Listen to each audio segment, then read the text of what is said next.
Bienvenue sur un nouvel épisode du Behind the Scene podcast. Aujourd'hui, je reçois Manaël Taché, coach de posing directement venu de la France. Il se fait remarquer énormément sur les réseaux sociaux pour un look différent. Il est seulement âgé de 16 ans.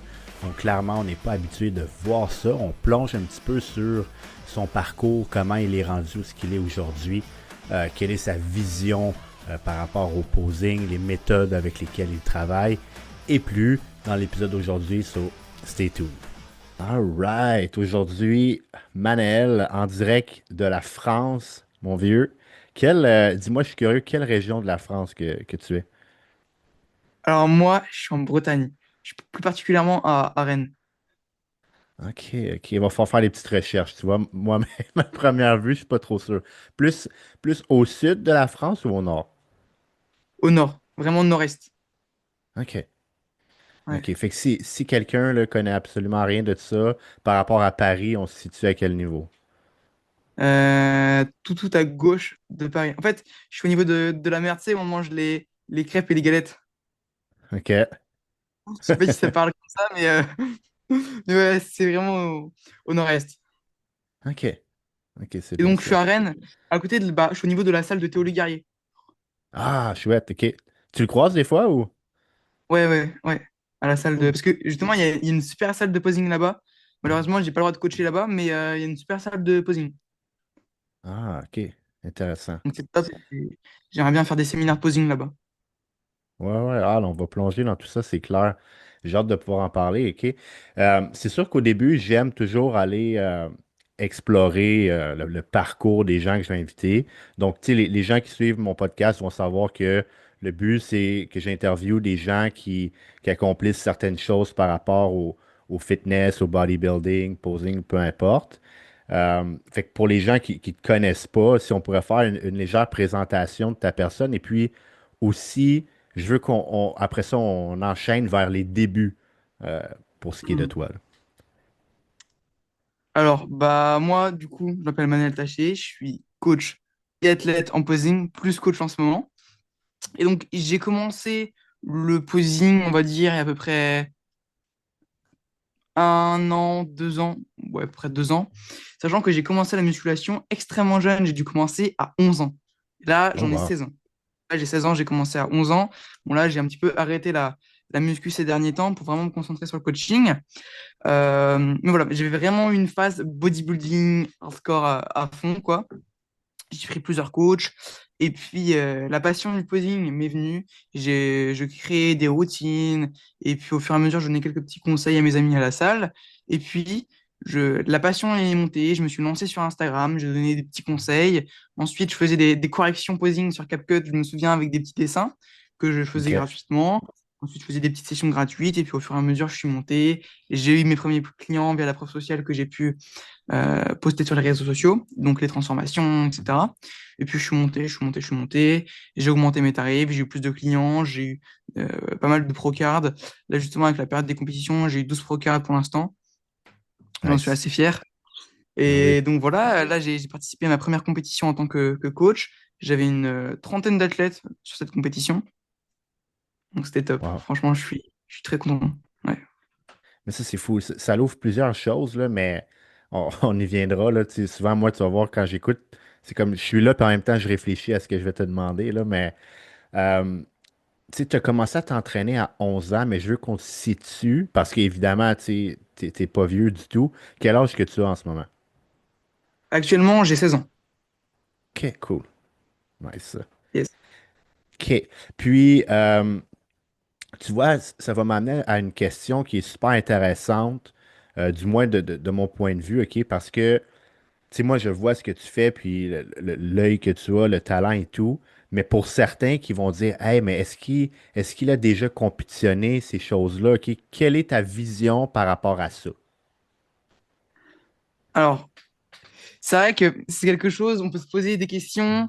Un jeune qui a jamais fait de compétition, il n'a pas l'expérience de la scène, il s'y connaît pas forcément, pas vraiment, vu qu'il a jamais eu cette expérience.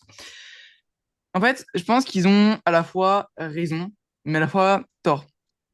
C'est-à-dire qu'on peut être un très bon coach sans forcément avoir fait des compétitions, quoi. Effectivement, faire des compétitions, c'est le Saint Graal, c'est le petit plus, quoi, qui va te permettre de comprendre ce que les athlètes ressentent, le stress Ouais. qu'ils peuvent ressentir. Après, je voudrais te dire que dans tous les cas, chaque personne est différente, chaque personne va réagir différemment. Il y a des personnes qui vont stresser, d'autres pas du tout, enfin voilà, ça dépend vraiment. Donc peut-être que moi, je vais pas stresser, je vais pas du tout ressentir ce que mes athlètes ressentent, même si je fais une compétition, quoi.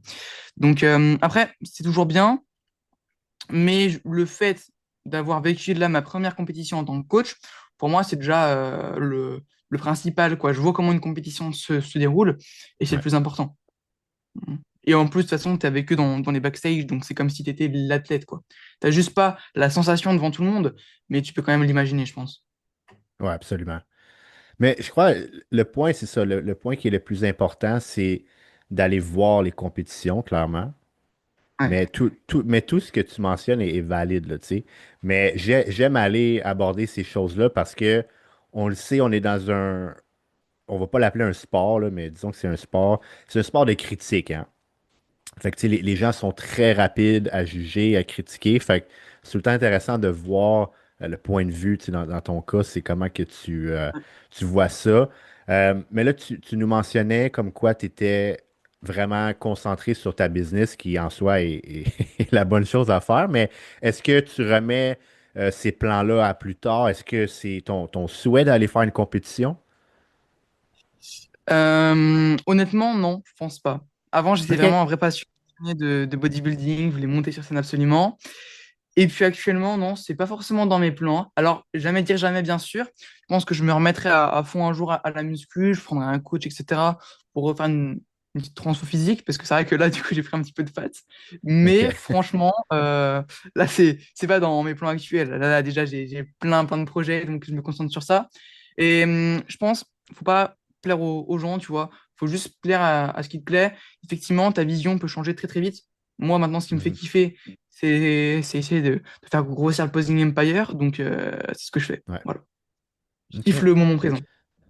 Mais tu vois, en soi, c'est honorable. Moi, j'aime bien que tu penses comme ça parce que, bon, en fait, il y en a beaucoup qui vont vouloir tout faire en même temps. Puis, c'est pas évident pour avoir navigué à travers ça, de porter le chapeau d'athlète et le chapeau d'entrepreneur. Parce Mm, que forcément, il y a quelque chose qui va écoper. Fait que ce ouais. soit toi en tant qu'athlète ou Mm, ton entreprise, mais il y a quelque chose qui va avoir de la misère. Fait mm. que c'est un Forcément. bon move à faire, là. Mais juste typiquement, le côté physiologique prend toujours un coup. Donc, t'es KO. Moi, quand je vois mes athlètes, ou même j'ai des amis qui sont coach muscu, tu vois, ils sont sur un bureau toute la journée. Et bah, déjà, ils sont 2 fois moins productifs. Alors, imaginons, nous, coach posing, qui doivent faire des sessions debout plusieurs heures par jour. C'est Ouais, fatigant, même 2 à 3 fois plus fatigant. Donc, le niveau de productivité baisse. Et puis, avoir un service peu qualitatif, par la suite, c'est moyen, quoi. ouais. Ah non, Mm. absolument. OK, fait que là, tu nous as fait un petit survol là, sur comment tu as commencé tes débuts par rapport à ça. Qu'est-ce que tu dirais qui a été, si on peut le pointer à un moment où vraiment quelques trucs qui ont fait en sorte que tu as gagné en popularité, puis que les gens ont commencé à vraiment t'engager pour tes services de coach de pause? Mm. Qu'est-ce qui a fait que les gens sont venus vers moi? Je pense qu'ils me voient un petit peu comme un ovni, tu vois. L'ovni du posing, parce que j'ai réussi à OK. grossir assez. Ce qui m'a fait grossir, c'est cette vidéo avec Chris Bumstead. Tu sais, quand j'ai reproduit sa Ouais, routine, et je me souviens, boum, ça a explosé, j'ai dû faire des dizaines de millions de vues. Et ça, clairement, ça a été le grand début, ce qui m'a fait exploser, quoi. Donc, il y a Chris Bumstead qui commence, Jim Shark qui m'envoie des produits, donc franchement, j'étais ultra content. wow. Et une fois qu'en fait, tu as réussi à exploser comme ça, dès que tu as eu le petit clic, tu vois, qui fait que tu as une vidéo qui explose, toutes les autres vont exploser. Donc, j'ai essayé, j'ai commencé à faire des tutos de Chris Bumstead, par exemple, ça a Ouais, explosé aussi. Donc là, j'ai continué comme ça, j'en fais un petit peu moins en ce moment, voire quasiment plus. Mais je sais qu'en général, quand je fais une vidéo comme ça, elle fait les 100 000 vues sur. tu vois. Ah ouais, hein. Donc, Ouais. même de toute façon, tu peux reposter les anciennes maintenant en réel d'essai. Donc, au final, si tu en postes tous les 2 3 jours, ça, t'es sûr de prendre au moins 1000 abonnés par semaine. Sûr. Ouais, ouais. Actuellement, je suis à peu près à 2000 abonnés en plus par semaine. Puis, OK, ça m'ouvre parce que je suis curieux, je ne l'ai pas essayé encore, cette fonctionnalité-là. Mais les réels d'essai, juste pour les gens qui ne sauraient absolument pas c'est quoi, c'est une option sur Instagram. Donc, quand tu vas publier un réel qui va le montrer davantage aux gens qui ne sont pas abonnés à toi, c'est ça? Exactement, oui. Oui, oui, c'est ça. Fait que pour te Mm. faire découvrir quand tu as, ben, que tu sois athlète ou que tu as des services, mais encore plus pertinent, je crois, quand tu as des services à offrir, c'est une belle fonctionnalité, là. Ouais, franchement, c'est top. En fait, tu peux reposter. C'est-à-dire que tes followers ne voient pas ton contenu. Donc, c'est-à-dire que tu peux reposter un nombre indéfini de fois le contenu, quoi. Et en plus, tu te fais voir. Même si les gens s'abonnent pas, les gens te voient. Et en acquisition client, l'idée, c'est que les gens te voient le plus possible. Toujours, toujours. Ouais. Là, faut te faire voir à peu près. Ce que je dis, c'est faut te faire voir par 100 nouvelles personnes par jour. OK. Et Ah, c'est plus les intéressant. gens te voient, limite, il faut que les gens te voient plus que ta mère, quoi. Et là, vraiment, ils vont se sentir à la limite dans ta famille, quoi. Et donc, c'est ça qui est intéressant. Et c'est ça qui est bien avec cette nouvelle fonctionnalité des réels d'essai. Et Instagram comme canal d'acquisition. Est-ce que tu dirais que ça l'amène réellement euh, des gens qui sont nichés par rapport, fait que c'est des gens qui aiment le bodybuilding, le posing, qui vont voir tes réels? Ouais, je pense. Alors après, mes réels, là, ils sont vraiment... euh, c'est plus des réels un peu internationaux. En mode, il n'y a pas forcément de langue. Que tu sois anglais, Je français, comprends. indien, enfin, chinois, enfin, tout ce que tu veux, tu vas pouvoir les comprendre parce qu'il n'y a pas d'écriture. C'est que des signes, des flèches, des trucs comme ça. Donc, c'est ultra simple à comprendre. Même un enfant de 10 ans pourra le comprendre. Donc, c'est ça qui fait la force de mes réels comme ça. Mes réels tutos, je parle, qui font beaucoup de vues. C'est dynamique. Donc, on capte directement l'attention. Et en plus, il y a ce truc, c'est assez intéressant parce que vu que j'ai un physique qui est médiocre, entre guillemets, tu vois, les gens, ça les attaque, tu vois. Ah Ils se posent ouais. directement la question, mais attends, mais pourquoi il a 14 ans, il me donne des conseils de posing, il a le physique d'un skinny, je comprends pas là. Et Ouais, donc, ouais. ce truc-là, ça va venir justement attiser la critique, entre guillemets, des gens, et donc, ils vont rester sur la vidéo, commenter, partager, et donc ta vidéo explose. 100%. Ah ouais, Voilà. c'est vrai que c'est ça quand même, hein, parce qu'on on le sait avec tous les points que tu as mentionnés, c'est la vérité. Pour que tes vidéos explosent, il faut un effet précis. Fait que, tu sais, si tu as le physique à Chris Bumstead, c'est un effet. Mais dans ton cas, vu que tu es très jeune et tout, tu sais, clairement, tu n'as pas ce physique-là, mais il y en a qui vont juger. Fait que, tu sais, dans tous les cas, ça fait partager, réagir. Fait que ça fonctionne. Attention. Après, c'est aussi pas une priorité, tu vois. Mon physique, il pourrait être mieux, je le sais, mais c'est pas ma priorité. Là, la priorité, Non, c'est du coup le positif. D'ailleurs, c'est une question de priorisation. Et comme tu l'as très bien dit tout à l'heure, on peut pas tout faire à la fois. non, exact. OK. Fait que là, avec les clients, en ce moment, tu dis, tu as été à la première compétition, mais avec tes clients comme tel. Ouais. Euh, Est-ce que c'est quelque chose que tu t'assures le plus possible de faire quand, évidemment, quand ils sont en France, là, je sais que tu n'es sûrement pas rendu au point à voyager tout partout, mais tu sais, c'est quelque chose Encore. que tu veux faire comme à presque toutes les compétitions en France, vraiment avoir les clients, être présent? Clairement, par la suite, j'aimerais bien voyager, aller dans plein de compétitions. Là, j'aurais bien aimé aller à Las Vegas d'ailleurs cette année pour Ouais, voir un WNBF Pro Show. Malheureusement, j'ai pas pu. Après, je sais, il y a WNBF Allemagne où j'aurais bien aimé y aller. Je peux pas non plus. Mais oui, clairement, par la suite, voyager à fond, ce serait incroyable. Avoir le maximum de pro show, être présent en tant que coach. Et ouais, puis, oui, vraiment, être présent pour mes athlètes, c'est le principal. Ça montre que tu es là pour eux. Et puis, moi, il y a quelque chose qui m'a quand même marqué, c'est que les coachs, leurs préparateurs physiques, certains n'étaient même pas là dans les backstage pour pumper, quoi. Et du coup, moi, Ouais. j'étais là, j'avais 5 athlètes et j'étais en train de faire pumper chacun. Ouais, mais c'est ça. Maintenant, il y a tellement mode à avoir des coachs à l'international que, tu sais, des fois, tu peux pas l'avoir avec toi ou pour X raisons. Il y a tellement de compétition, même que des fois, ça fait en sorte qu'un coach peut être à une compétition, puis il y a des athlètes dans un autre. Fait que tu peux pas te diviser en deux, ça, c'est sûr, là. Mais tu sais, ça, c'est une bonne chose dans un sens parce que ça permet qu'il y ait de plus en plus d'athlètes. Puis pour des gens comme toi et moi, mais tu sais, c'est de plus en plus de clients aussi, hein, clairement. Ouais, bien sûr, bien sûr, bien sûr. Ouais. Mm. OK, Mais oui, clairement. Ouais. j'aimerais ça qu'on enchaîne un petit peu avec la façon dont tu travailles parce que tu vois, moi, ce que j'aime de ce que tu fais, c'est que c'est très, très modernisé.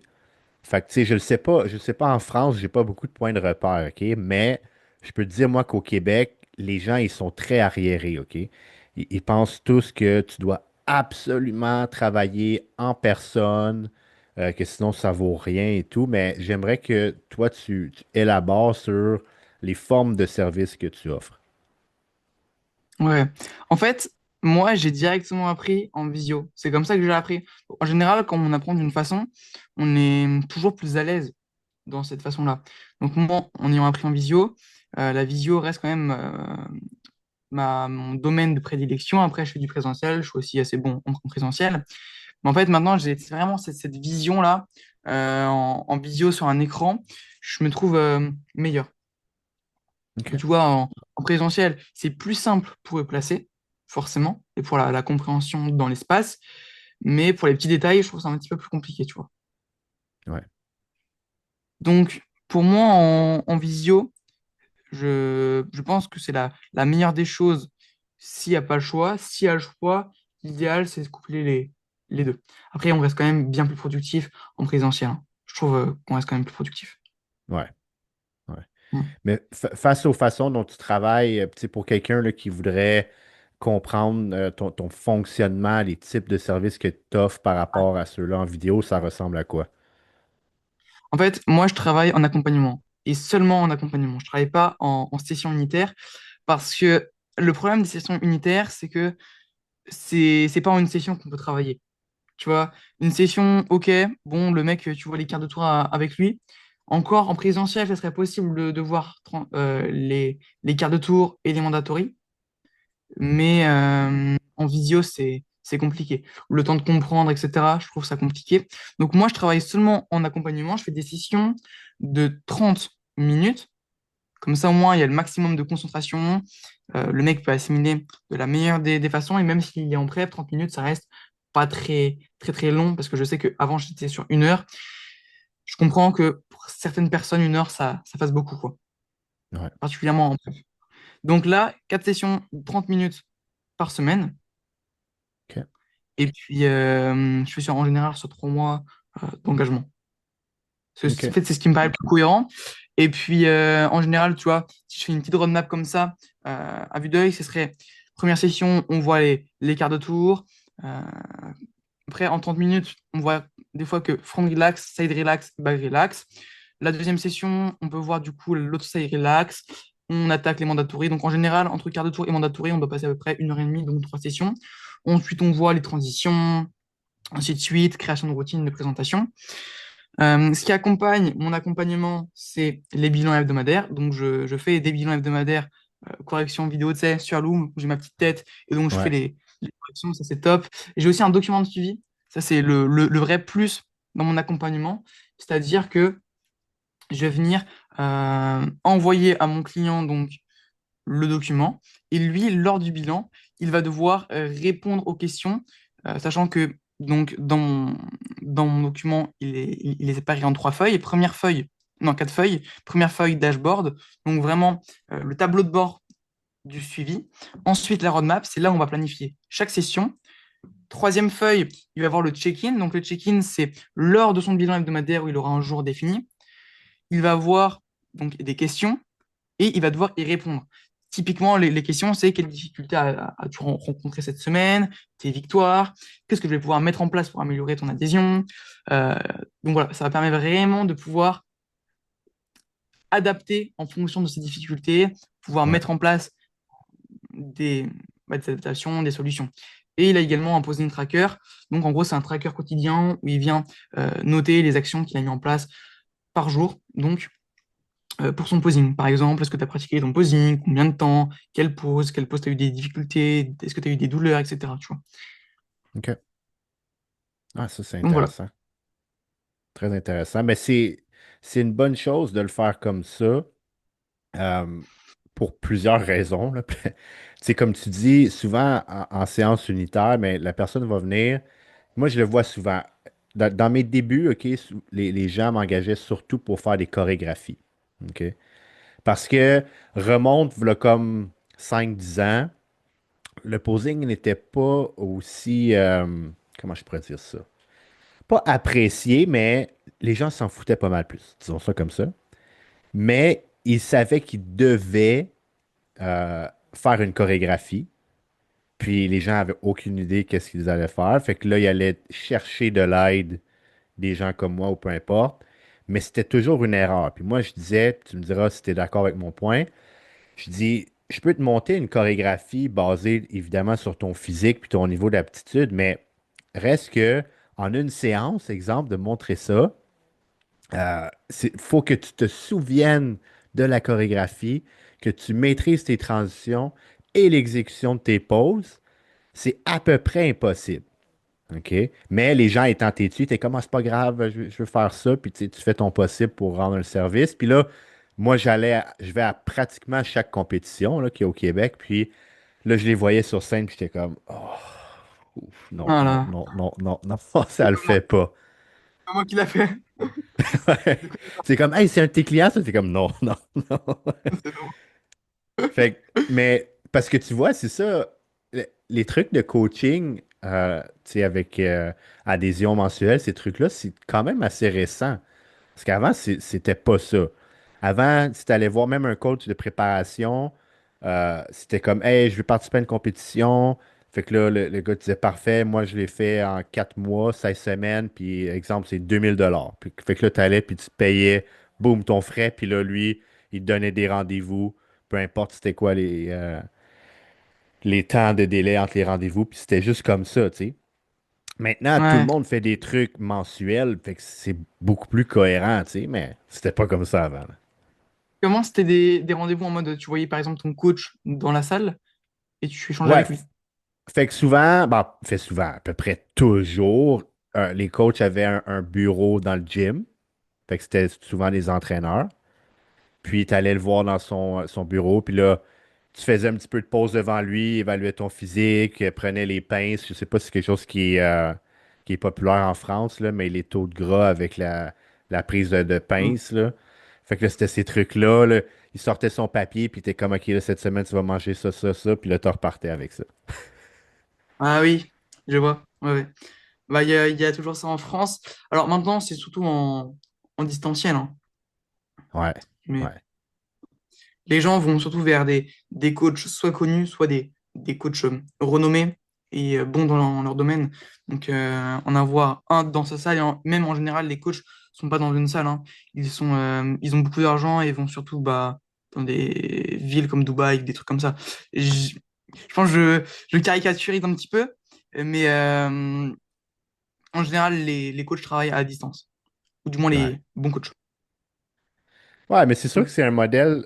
c'est un modèle d'affaires maintenant qui te permet, évidemment, de mieux gérer ton horaire puis de prendre un plus grand volume de clients. Parce que, justement, s'il faudrait que tu vois chacun de tes clients dans un bureau, tu sais, par rapport à ce que toi tu fais, à l'heure et tout, là, il faut que tu prennes en compte les déplacements des gens, là, les retards, les ci, les ça fait en sorte que ton horaire est très compliqué à gérer, là.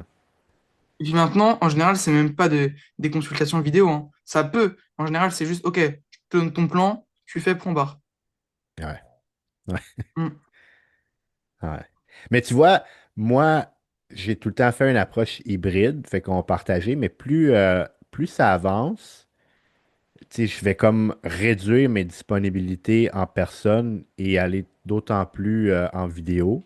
Parce que je sais pas par rapport à toi où tu es, mais dans ma région, moi, le trafic, Tu sais, plus les années passent, les gens ont tellement de la misère à venir me voir au gym que ça vient que ça l'affecte ma business parce que le monde dit ah, oublie ça avec le trafic, ça va me prendre 2 heures me rendre te voir. Les gens, ils veulent pas, là. Mm. Fait que vient que tu n'as Ah comme bah. pas vraiment le choix de développer quelque chose en ligne. Après, ça se comprend. Ben oui. 2 heures, aller-retour 4 heures, avec l'essence, etc. De nos jours, ça se comprend, tu vois. Alors que maintenant, bah, tu as un ordinateur, tu vois, boum, c'est Ouais, tout de suite plus simple. ouais. Mais c'est de rentrer, je sais pas dans ton cas, mais c'est de rentrer dans la tête des clients que ça se fait très bien en vidéo. Puis même, comme tu mentionnais, tu sais, des fois, on dira pas que ça va mieux, mais j'irais en aucun cas dire que ça va moins bien. Ça De change pas fa- grand-chose.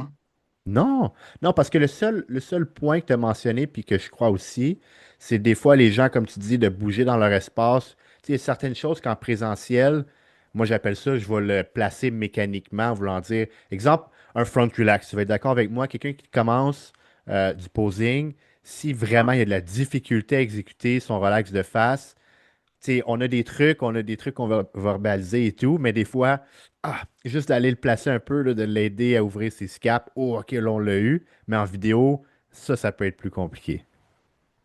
Hmm. C'est sûr que des fois, oui, c'est plus compliqué. De toute façon, des fois, en touchant, ça, le mec comprend directement. Là, tu lui pousses sa scape, le, le dorsal sort directement, hein. Ça Ouais, dépend des personnes et des profils, je voudrais te dire. absolument. Absolument. Hmm. OK, je suis curieux. Euh, Qu'est-ce que tu vois avec des clients qui est la plus grosse problématique pour eux dans l'exécution de leur pause? Je voudrais te dire, en général, il y a la protraction des omoplates, c'est le plus gros problème. Ouais, ouais. Ensuite, la compréhension de la diamond shape. Comment tu Et l'as le tu l'as parlé, ça? diamond shape. Tu Demon sais, shape? diamond. Ouais, j'ai pas l'accent anglais, hein. Non, Je suis non, pas je très très sais, doué. mais. Diamond. Ouais, diamond shape. Euh, donc, tu sais, c'est cette structure d'une pose qui est semblable à un diamant. OK. Et puis, c'est par exemple sur les quarts de tour. Ouais, je comprends ce que tu veux dire. Et l'activation des ischios. Ouais, ouais. Ouais. Ouais. Ben, OK, puis, mettons, si on y va un par un, fait que par rapport à la protraction de la scap, fait que, tu sais, on parle du déploiement, là, vraiment. Euh, Généralement, toi, c'est quoi la solution plus fréquente que tu apporterais à ça? Tout dépend de la pose, en fait. En général, ce que je dis, si on parle du back double biceps, je leur dis d'imaginer que ils doivent pousser leurs coudes vers les murs de chaque côté, quoi. Ça permet Ouais, de venir éloigner les omoplates de la colonne vertébrale et donc d'ouvrir les dorsaux. Après, en général, il n'y a pas grand-chose à faire. Je leur dis de se relâcher. Si ça ne marche pas, je leur donne des exercices de protection. Et c'est souvent le cas. À quasiment tous mes clients, je leur donne des exos de protection. Comme ça, ils bossent ça. Et puis, en général, ça débloque bien la chose. ouais. Ah, mais déjà, tu sais que en soi, toi, tu as les termes, ça l'aide beaucoup parce que c'est quelque chose que je vois énormément pour certains, là, coachs de pause, peu importe, même des coachs, on va dire, des préparateurs physiques réguliers qui vont s'aventurer à prendre ce rôle-là aussi, c'est qu'ils n'arrivent pas à verbaliser les bonnes choses. Fait que déjà, si tu parles de protraction, de rétraction à quelqu'un, il va pouvoir imaginer quelque chose versus tu sais, il y en a qui vont juste dire, OK, maintenant, amène tes épaules par là aussi, puis ça, mais la perception de ton client face à ça peut être complètement différente, puis c'est pour ça qu'il reste perdu un petit peu dans l'exécution de ses pauses. C'est très important. Ouais, bien sûr. En fait, ce qu'il faut tout simplement, c'est trouver un mot pour que ton client comprenne, quoi. Ouais, On s'en fout un petit peu du terme, que ce soit scientifique ou non, mais il faut que le mec comprenne. Genre, ouais, tu peux lui amener une imagerie mentale. Tu peux comparer ça à un mouvement de la salle, par exemple, tu vois. ouais, Mais il faut que le mec comprenne. C'est le principal. absolument. Ben moi, je dis tout le temps hein, aux gens, je dis le posing, au final, ça demeure une question de biomécanique. Fait que Ouais, si tu comprends bien ta biomécanique, maintenant, quand on va verbaliser ces choses-là, ben, ça va être beaucoup plus simple à comprendre. il faut une compréhension du corps, en fait. C'est ça le C'est truc. ça, Et exactement. malheureusement, de nos jours, les gens ont du mal à comprendre comment leur corps fonctionne. En fait, faut comprendre qu'en fait, un muscle, pour le contracter, par exemple, ou pour une rotation, même si des fois il y a la mobilité qui rentre en jeu, si on parle de l'activation des ischios, il faut s'imaginer qu'ils ont un bouton pour venir contracter les ischios, sauf qu'ils n'ont jamais appuyé sur ce bouton-là. Donc au final, le Ouais. bouton s'est enrayé, quoi. Il a pris la poussière. Et donc, là, le truc, c'est qu'il faut réussir à dépoussiérer ce bouton en appuyant, appuyant, appuyant. Et au final, à la fin, ça va marcher, quoi. Mais justement, c'est un travail de répétition pour qu'ils comprennent comment Mhm. appuyer sur ce bouton et comment activer leurs ischios. Absolument. Ça, l'ischio, c'est terrible, hein? C'est vraiment, Ouais. ça, c'est une des choses que les gens ont le plus de la misère. Puis tu vois, j'en avais un hier, un client, justement, en présentiel. Puis lui, je lui ai expliqué, je lui ai dit, écoute, je lui ai dit, comprends que ton ischio, il a deux fonctions. Fait que il y a la flexion de genou, puis il y a aussi l'extension de ta hanche. Puis une fois qu'on te positionne, il faut que tu ailles chercher un petit peu des deux. Puis je dis, il faut que tu sois stable. Puis que tu seras d'accord avec moi, il y en a souvent que, au niveau de leur pied, qui est comme posé vers l'arrière, ils vont être comme à mi-chemin. Fait qu'ils ne seront pas avec le flexion dans le pied, ils vont être à mi-chemin. Fait que leur pied est super instable. Fait que je sais pas si tu me suis, mais ça fait en sorte qu'ils ont de la misère à aller mettre de la tension de flexion dans le genou pour sentir le ischio. Fait que tous ces points-là sont importants à appliquer pour que vraiment tu aies la bonne contraction. Tu veux dire que le pied doit être le plus possible sur la pointe?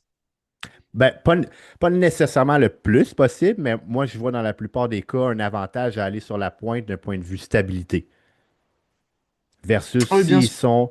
si le talon est descendu, ben là, je te parle pas au sol, là, mais tu sais, comme à peine surélevé, il va être très instable, ça va être difficile d'aller chercher la tension dans l'ischio. En fait, le truc, c'est vu qu'il y a un pied qui est en arrière, et bah forcément, ça va venir euh, réduire la longueur de la jambe. Et donc, en mettant le pied sur la pointe, ça va permettre de venir allonger la longueur de la jambe. Donc, je Absolument. dirais que ça diffère en fonction de la longueur du tibia, de à quel point on a le pied qui est en arrière, sachant que ce que je dis souvent, c'est d'avoir le pied pointe sur la même ligne qu'entre le milieu, voire le talon du pied bas, pas plus en arrière. Sinon, ça va venir créer une asymétrie visuelle au niveau Ouais, des deux cuisses. Et oui, en fait, du coup, forcément, à quel point on va venir mettre le pied sur la pointe, euh, ça va différer en fonction donc de la longueur du tibia, d'à quel niveau on va venir reculer le pied. Et puis, ouais, en fait, c'est toujours une question de morphologie et de rendu final. ouais, Faut tester, absolument. on essaye, on voit ce qui rend le mieux. Ouais, Après, en général, je trouve que quand on a le pied qui est trop sur la pointe, ça peut venir engager le quad. Euh, ça dépend. En général, moi, tu vois, je dis de lever le talon de ça du sol. ouais, Ça me paraît cohérent. Ça me paraît cohérent. ouais, absolument. Puis même, tu sais, tant qu'à être là-dessus, sans y aller trop longtemps, vu qu'on n'a pas d'image de rien, mais je vois une erreur très fréquente aussi où ce que les gens vont avoir énormément de rotation externe du genou. Fait que souvent, les gens, ils se disent, ah, je préfère faire beaucoup de rotation parce qu'on voit davantage mon quad. Mais tu sais, ça crée un effet de largeur de la cuisse, sauf que encore là, au niveau de leur ischio, il n'y a aucune tension, aucun détail, parce qu'ils sont tellement en abduction vers l'extérieur qu'ils n'arrivent pas à aller mettre cette tension-là dans l'ischio. Je sais pas si tu vois ça souvent, là. Je pense que c'est pas forcément lié au genou, mais plutôt au pied. Des fois, ils ont les pieds effectivement qui sont Ouais, trop ouverts. Et ça peut ouais, avoir, ouais. En fait, le genou qui part vers l'extérieur, pour moi, ça n'a pas forcément d'impact parce que ça vient à la fois contracter le fessier et sortir les adducteurs et amener du swipe au niveau des quads. Donc, c'est pas ça qui me choque, c'est juste que le mec il ne sait pas utiliser ses ischios, quoi. Et ouais, effectivement, ce truc d'avoir les pieds trop ouverts, ça peut avoir une tendance à venir limiter cette activation. ouais. Ouais, parce que comme tu le dis, c'est ça. Il faut tout le temps évaluer par rapport au physique, mais le fait de faire autant d'abduction, oui, va aller chercher tes fessiers. Mais si justement toute ta concentration et ta tension est dans tes fessiers, forcément, tu dois en manquer dans tes ischios. Bien sûr. Après, l'idée de toute façon, c'est d'arriver avec le meilleur package, quoi. Essayer Ouais, d'avoir activation fessier, adducteur, ischio. Mais ça me fait penser à un autre point, puis tu le verras. Mais moi, je trouve que le plus grand avantage de prendre un coach de pause lorsque tu es relativement avancé, OK? Fait que quelqu'un qui est débutant, je suis comme, yo, t'as pas le choix, là. Mais si tu es quand même avancé, c'est que les bodybuilders en général vont être très, moi je dis avec leur œil, ils sont sélectifs. Fait que ce que je veux dire par là, c'est que quand ils vont faire une pause, ils vont regarder et obséder seulement sur un point. Fait que je te donne un exemple des fessiers dans la pose de dos. Un gars va tout faire pour que ses fessiers paraissent mieux, mais au détriment de tout le reste. Fait que c'est Hmm. là que avoir un œil extérieur est très important. Moi, je dis tout le temps, il faut que l'ensemble soit bien. Je préfère que l'ensemble soit vraiment bien que tu obsèdes seulement sur un point puis que tu es Hey, wow, mes fessiers sont incroyables, sauf que là, ton lower back, tes ischios sont dégueux. Tu sais. C'est ça. Bien sûr. Ouais. Faut vraiment avoir un compromis, quoi. Ouais. Ouais, puis Hmm. les gens sont presque pas capables de faire ça tout seul, selon moi. C'est-à-dire, Ben, tu sais, même moi, quand je pratique mes pauses, je vais souvent envoyer mes pauses à certains amis que j'ai en tête précisément, puis je vais dire, Hey, qu'est-ce que t'en penses comme ça? Qu'est-ce que t'en penses comme ça? Parce que moi, je vais être très critique envers moi-même. Tu comprends? Fait que je vais me dire, j'aime pas tel attribut sur mon corps, fait que je vais tout faire pour que cet attribut-là look mieux, mais si je perds autre chose, c'est pas mieux, comme je t'explique par rapport au fessier. Fait que j'ai besoin moi-même, avec les connaissances que j'ai, d'avis extérieurs pour être bien sûr que sûr. je fais mes pauses au maximum pour mon physique à moi. Bien sûr. Après, on le sait, de toute façon, le posing, ce principe de venir cacher des points faibles et mettre en avant les points forts, quoi. Donc, Ouais, imaginons que tes adducteurs sont des points faibles, on va essayer de les ressortir au mieux et de mettre en avant qui serait par exemple tes issues qui seraient un point fort, tu ouais, vois. Le meilleur package, quoi. c'est ça. De créer De rendre, l'équilibre, c'est ça. de rendre un point faible au final un point fort. Ouais, Mm. absolument. Après, il ne faut OK. pas que le point fort soit trop dominant non plus et vienne créer une asymétrie avec le point faible. Ouais, totalement. Mm. Totalement. Non, mais c'est ça le plus important. Puis tu vois, j'ai souvent des gens qui vont me dire Hey, je sais pas si je suis assez développé ou quoi que ce soit. Moi, je dis tout le temps, clairement que ta masse musculaire est importante, mais comme le plus important, si tu veux bien faire avec ton posing et en compétition, c'est d'avoir le plus possible un équilibre. Tu sais, Mm. je préfère voir quelqu'un qui est moins gros, qui a un bel équilibre, que, exemple, quelqu'un avec un méga haut de corps, mais que ses jambes sont vraiment à l'arrière. Ouais, Puis ouais, il y a des bonnes chances que l'autre, il le batte anyway en compétition, lui qui a un équilibre. ouais, bien sûr. Ouais, forcément. C'est sûr. Et pour toi, qu'est-ce qui fait sur un physique, un physique de winner? Bon, ben comme on dit, c'est sûr qu'il faut tout le temps évaluer quelle catégorie on fait. Parce que moi, je dis tout le temps, il y a au niveau amateur, OK, au niveau amateur, il faut différencier qu'au niveau professionnel, mais normalement, il y a une réelle différence entre les trois catégories masculines. OK? Euh, Fait que si on prend classique, par exemple, moi, je dis tout le temps, si ta silhouette est faite pour classique et que tu arrives en excellente condition, tes chances sont très élevées de bien performer. Là, je mets à part le posing. Clairement, si tu présentes bien, ça va aider. Versus en bodybuilding, c'est pas que ça serait pas le cas avec les attributs que j'ai mentionnés, mais euh, des fois, on va le voir, en fait, très souvent, la masse musculaire avec une condition qui a du sens va bien performer. OK? Là, maintenant, tu sais, souvent, le monde, on a vu Earth là, qui a switch de classique à Open. Il faut comprendre que les niveaux de masse musculaire de professionnels sont très élevés. Fait que c'est sûr que si tu prends un bon niveau de masse musculaire avec une silhouette qui est agréable, ben, c'est une formule winner. Tu sais, c'est pas compliqué. Regarde Samson Dauda en Open, regarde Kion en 2,12. Bon, on le sait que c'est un attribut qui performe bien. Ouais. Fait que ça, le plus important, est-ce que Est-ce que le fait d'avoir une excellente présentation va aider? Moi, je dis que oui. Tu sais, évidemment, oui, mais pas autant qu'on le pense, parce que je trouve que certains vont focuser énormément sur leur posing, peut-être un petit peu trop en ce sens où ils vont exagérer les transitions, des trucs comme ça, puis que ça va faire en sorte qu'ils ne le montrent pas bien non plus. Fait que je sais pas trop si Hmm. tu comprends où est-ce que je m'en vais avec ça, mais moi je dis tout le temps, il faut comprendre que dans le préjugement, fait que dans les comparaisons, on va prendre un style de transition qu'on ne fera pas nécessairement en routine chorégraphie le soir. OK? Parce Hmm. qu'au Québec, je vois beaucoup de ça. Tu sais, je ne peux pas dire que je regarde vraiment beaucoup les compétitions amateurs en France, là, mais au Québec, j'en vois beaucoup qui vont s'éterniser dans leur transition entre les pauses. Et c'est quelque chose que les juges n'apprécient pas. Parce qu'on va entendre souvent les juges dire OK, quand je dis on fait la pause, faites la pause, s'il vous plaît. Fait qu'en voulant dire, commence pas à faire des transitions à plus finir entre tes pauses, c'est pas quelque chose qui est apprécié. Fait que c'est ça que je veux dire de trop mettre de soucis de détails dans les pauses. Ouais. C'est vrai que j'en vois des fois sur Insta des coachs de posing faire des routines, des présentations, des poses de men's physique avec des transitions de fou, alors qu'au final, leur pose n'est même pas bonne. Donc, Mhm.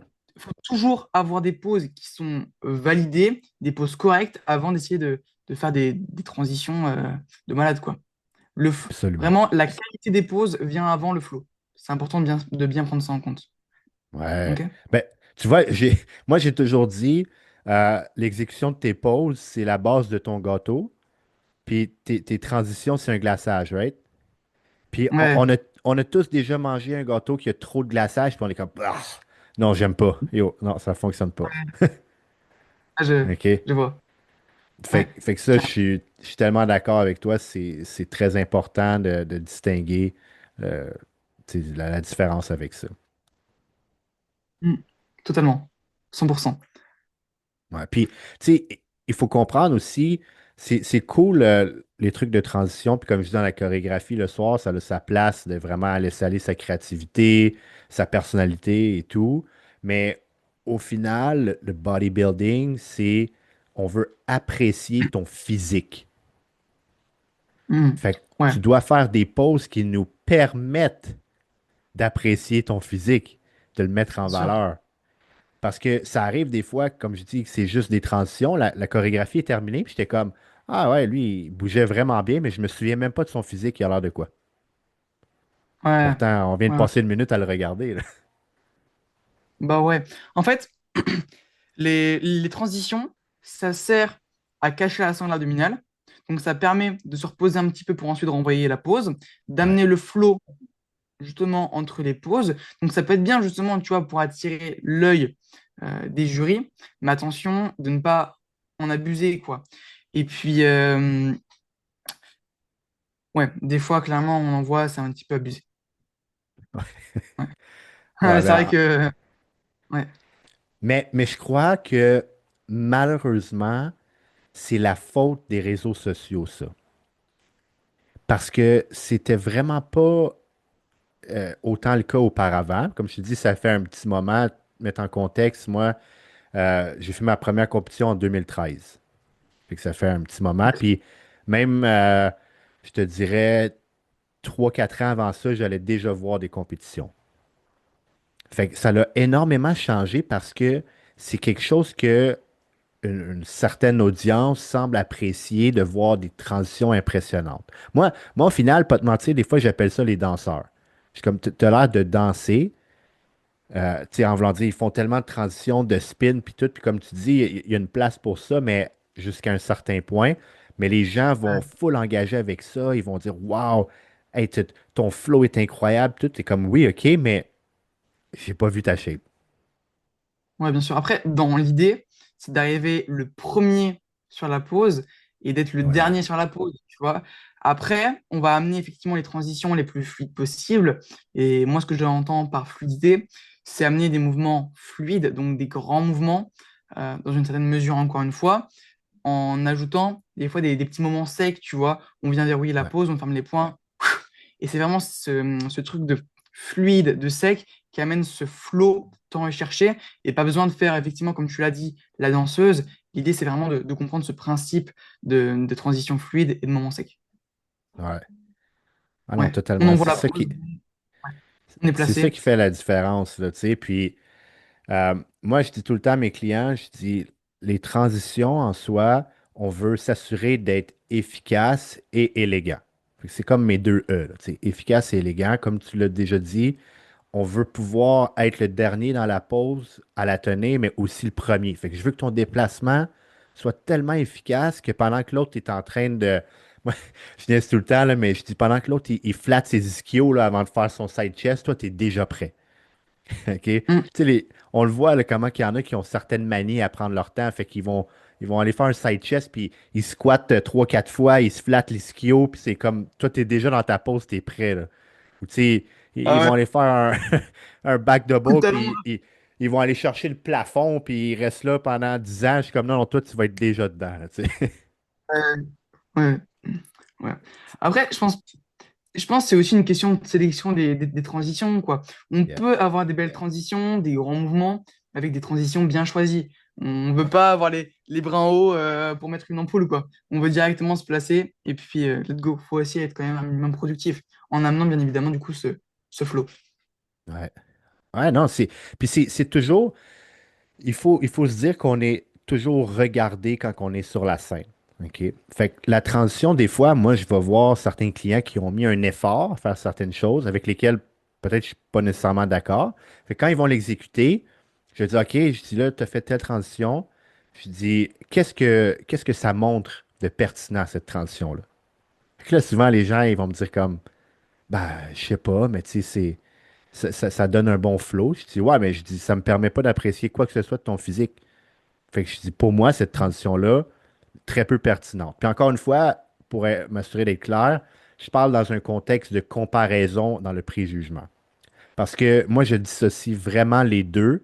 Ta choré le soir, qui est le format spectacle, versus quand tu es jugé et comparé aux autres, tu devrais performer différemment. En fait, tu n'es pas obligé, mais il faut se dire, mon but, c'est de toujours apparaître meilleur que le gars à côté de moi. Fait que dans mes transitions, je veux attirer l'attention pour les bonnes raisons. Je veux montrer quelque chose qui est pertinent avant de rentrer dans ma pause. Puis comme tu le dis aussi, ça, c'est quelque chose que je vais dire également. Des fois, c'est de cacher ton ventre parce qu'il n'est pas prêt ou peu importe. Tu sais, ça te permet un certain reset qu'on va appeler aussi. Bien sûr. On va toujours montrer le meilleur physique au juge, hein. Par exemple, sur Ouais, les essais de relax, on peut venir faire une pause de dos de transition, tu sais, où on est ouais, de dos, tac, et ensuite on envoie la side relax.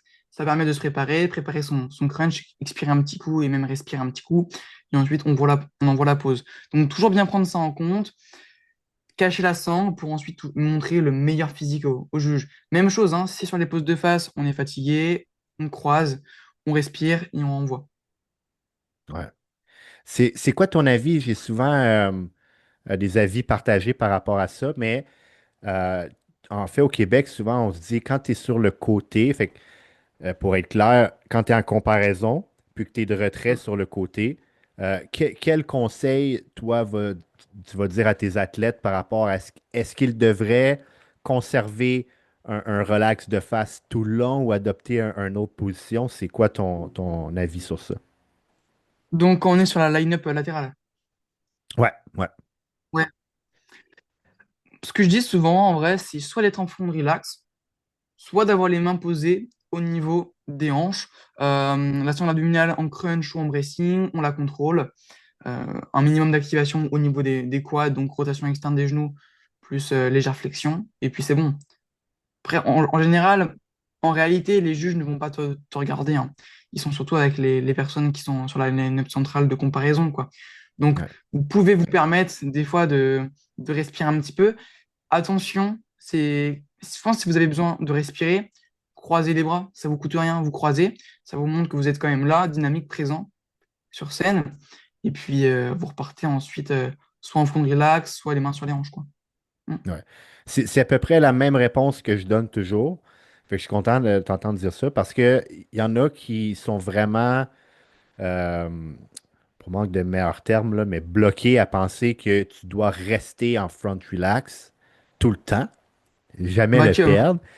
Ouais, puis moi, je suis vraiment pas d'accord avec ça parce qu'on le voit, il y en a qui vont faire ça, puis s'ils sont rappelés à venir faire des comparaisons, mais ils sont épuisés. Ils sont vraiment Mm, épuisés, puis là, ils vont se mettre à mal performer pendant les comparaisons, là où ce que réellement ça compte. mm. Ouais, Fait, entièrement d'accord. fait que ça c'est un point important parce que les gens le demandent souvent, puis moi, j'ai toujours la même réponse. Je dis, regarde, je dis, d'autant possible, si pour toi, tenir ton relax, c'est pas un effort, tant mieux. Sinon, les mains sur les hanches, contrôle des abdos, légère tension dans les quads, c'est tout. Tu sais. Tu Mm. veux pas avoir l'air d'un gars à la retraite avec le ventre sorti, là, ça c'est sûr que non, mais faut pas que tu t'épuises, là. Ouais, c'est important de bien prendre ça en compte, hein. Faut que les gens savent s'économiser sur scène. Même au Ouais, niveau de la contraction, hein, on en voit à contracter comme des malades, à en trembler, limite à en faire un malaise, quoi, et transpirer, avec le ten qui coule. Contracter à 70%, ça sert à rien de trop contracter, vous allez vous épuiser, ouais. ouais, être essoufflé. Donc à ce moment-là, vous allez avoir votre ventre qui va être distendu. Non, contracter à 70%, c'est largement suffisant. Et ces 30%-là vont être absolument pas bénéfiques. Ouais. Je pense que l'erreur de ça vient souvent quand les gens sont pas en condition de scène. Ils ont comme cette impression où ce que s'ils contractent plus fort, ils ont l'impression qu'ils ont plus de détails. Mais c'est quelque chose qui, comme tu dis, c'est faux une fois que tu es en bonne condition. C'est juste de tendre les muscles qui vont faire en Hmm. sorte qu'ils apparaissent vraiment. Pas besoin de forcer. Parce que Ouais. on comme tu dis, on le voit beaucoup, ceux-là qui forcent trop se mettent à trembler, à suer, puis ça change tout leur look sur scène, là. Ouais, bien sûr. Et toi, qu'est-ce que tu dis aux gens qui transpirent? Tu sais, la réalité, c'est que les gens qui transpirent, il y a différents facteurs. OK? Je crois personnellement que ça va être parmi ces deux-là que ça va jouer le plus. Soit c'est le stress. OK? Fait que le stress qui kick, qui va faire en sorte que, oups, là, ils se mettent à suer. Bon, ça, c'est une chose. La deuxième chose, justement, c'est le trop d'effort. Fait que pour eux, ils n'ont pas assez pratiqué leur posing, puis tenir ces poses-là en dessous des lumières et tout, tu es déshydraté, tu as une part de stress, l'effort devient tellement grand qu'ils se mettent à suer. Hmm. OK? Ouais. Fait que moi, je dis toujours à mes clients, je dis, tu dois voir ton posing comme ton entraînement pour ta préparation. Fait que quand tu commences au début, c'est sûr que tu ne seras peut-être pas à 100%, mais tu dois te fixer des objectifs de progression par rapport à toi qui maintiens tes pauses pour qu'une fois que tu arrives sur scène, ça soit ultra facile pour toi. C'est Ouais. important parce que on le voit, il y en a qui ils disent, ah oui, j'ai pratiqué mon posing, mais ils font juste faire des check-ins puis tenir la pause 2 secondes. Je suis comme, non, non, tu n'as rien compris, tu ne l'as pas pratiqué, là. Il faut que tu arrives à les tenir un bon moment. Puis, tu sais, moi, je ne sais pas pour toi, mais je dis pas que c'est un moment précis, mais on veut voir une progression. Parce que Hmm. j'ai souvent cette question-là où on va me dire combien de temps je vais tenir ma pause sur scène. Je suis comme, là, ça fonctionne pas comme ça. Dépend ton line-up, il y a combien de personnes, est-ce que c'est proche, est-ce que c'est pas proche entre vous. C'est ça qui va faire en sorte que les juges vont prendre plus ou moins de temps à vous regarder. C'est pas un timer établi, là. Ouais, bien sûr. Une astuce ultra simple que moi je dis souvent à mes clients, c'est d'aller sur YouTube, de prendre un timer 15 secondes, 5 secondes. 15 secondes pour poser. Donc pendant 15 Ouais, secondes, ils tiennent leur pause. 5 secondes pour les transitions. Ils font ça, ils font leur round de posing complet, et ainsi de suite. Ils recommencent deux, trois fois nice. d'affilée. Et là, je peux vous dire que vous allez bosser. Et au fur et à mesure, comme à la salle, sur charge progressive, vous augmentez, vous passez à 20 secondes en gardant les 5 secondes de transition. Ouais. Ouais, c'est vraiment le truc. Puis il faut le voir comme ça, hein, parce que on voit comment les athlètes vont avoir beaucoup de soucis du détail face à leur entraînement puis la progression, mais pas nécessairement face au posing. Puis c'est une erreur, clairement. Ouais, c'est vrai. Mm. Ouais, fait que ça, c'est une Après, des pour la choses. transpiration, il y a le côté physiologique aussi. Je sais qu'il y a des personnes qui ont vraiment une tendance à physiologiquement transpirer. Ouais. Ouais, tu sais, ça, pour être 100% honnête avec toi, je suis d'accord. Maintenant, qu'est-ce qui peut être fait pour contrer ça? Ouf, là, on me perd. Ça, c'est une science que je ne maîtriserais pas. Tu sais, je veux dire, il y a des produits qui existent, là, exemple pour les aisselles puis tout, là, mais je suis comme, bon, je suis pas dermatologue, là, on se mettra pas là-dedans, là, mais Oui, après, il y a toujours des trucs de possibles. Je pense que la qualité du tan doit jouer. Parce que des fois, en fonction du prestataire de tan, ça peut plus ou moins couler.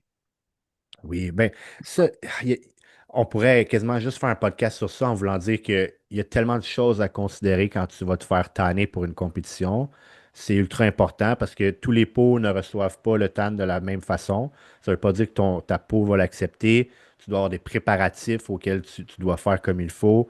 Moi, je dis tout le temps aussi, plus tu arrives bronzé avant ta compétition, mieux c'est. OK? Fait que c'est comme si on peinture les murs d'une maison. Avec une couche, ça sera pas suffisant, right? Ça en prend plusieurs pour donner un beau look. Puis là, je parle pas Mm. de plusieurs couches de tan, mais justement, si tu arrives et tu as déjà une très bonne base, probablement qu'une couche de tan sera suffisante sur toi. Si tu arrives et tu es aussi blanc que le mur derrière moi, ça va prendre plein, plein, plein de couches, mais veux pas, c'est une forme de liquide qui va sous ta peau, le tan. Fait Mm. que si ta peau ne le gère pas bien puis qu'elle rejette, ça va clairement affecter ton look. Puis ça, pour l'avoir vécu à certains moments moi-même aussi, il y a des fois où ce que, avant de me faire tanner, je suis comme, oh, mon look est excellent, je suis hard, ça look good.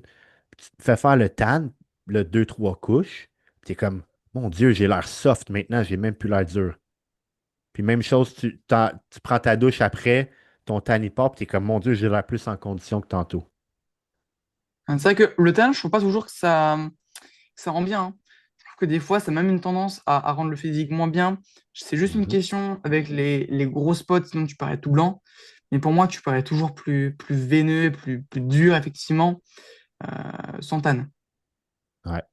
Ben, c'est pour ça, comme je dis, c'est que si tu n'as pas fait les bonnes préparations pour que ta peau le reçoive bien, tu n'as pas une base déjà, toutes ces choses-là, mais on le voit aussi avec des pros, hein. Je sais pas à quel point tu. Moi, je dis toujours, je suis un geek de bodybuilding, fait que j'écoute comme tous les podcasts, tous les trucs, je veux toujours en apprendre plus, mais on le voit certains pros qui ne performent pas bien juste à cause de leur tan.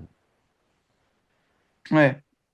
Fait que c'est C'est vrai. arrivé, exemple, un que je suis énormément, Ian Vallière, là, qui est le beau-frère à Sibum, dans ses compétitions open, fut un temps où il arrivait toujours avec des tannes horribles.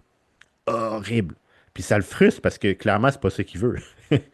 Puis après ça, il a pris le son, il a mis des choses en place, puis ses tannes étaient toujours mieux par la suite parce qu'il avait changé certaines choses, dont arriver ultra bronzé avant de te faire tanner. Mm. Faut faire des UV après, est-ce que c'est bon pour la santé? Ben, C'est un moi, truc aussi. je dis tout le temps, est-ce que le bodybuilding à ce niveau-là est bon pour la santé de toute façon? Non, tu sais. Fait que Oui et non, mais si on peut limiter les impacts 100%, que le body a sur la santé, c'est mieux. 100%, c'est sûr. Mais peu importe le moyen, il faut que tu en trouves un pour arriver avec une certaine base de temps. Fait que si tu vis dans un endroit où il y a du soleil, bon, tant mieux, puis profite-en, c'est important. Oui, bien sûr, bien sûr, bien sûr. Ouais. Ouais. Après, il y a plein de préparations, je ne m'y connais pas forcément trop sur le sujet, mais c'est des gommages avant, enfin, il y a plein de choses. Yeah. Ouais. Est-ce que l'huile, tu trouves que ça rend bien, toi? L'huile qu'ils vont mettre après, Oui, ouais, nous, tu vois ici, on va appeler ça, c'est un drôle de terme, je sais pas si vous dites ça en France, mais c'est le glaze qu'ils vont appeler. oui. Euh, Encore une fois, la quantité et comment ta peau le reçoit va varier. OK? Euh, pour certains, ça va vraiment bien rendre, puis ils vont avoir beaucoup plus dur avec ça. D'autres, vraiment pas. On dirait juste que ça coule sur eux autres, donc ils ont l'air comme watery. Hmm.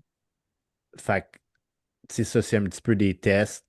C'est niaiseux, mais je pense que l'expérience des compétitions, quand tu en fais toi-même, ou exemple, si tu es un coach qui a beaucoup, beaucoup d'expérience, va pouvoir te donner ces tips-là qui font la différence sur OK, ça va te prendre tant de couches de tan, qui retourne faire ton tan, c'est pas suffisant parce que quand tu es en compétition, tu as toujours la liberté de retourner faire des couches de tan ou ah, tu as besoin de plus d'huile.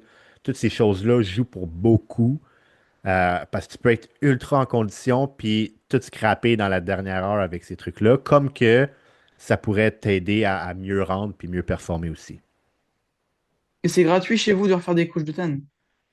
Oui, parce que dans le fond, si tu payes pour un service, une espèce de service clé en main, c'est-à-dire que c'est un frais fixe qui te permet tu vas faire une couche la veille de la compétition, une seconde couche le matin excessivement tôt de ta compétition, puis ils vont être là en arrière-scène pour faire les retouches au besoin.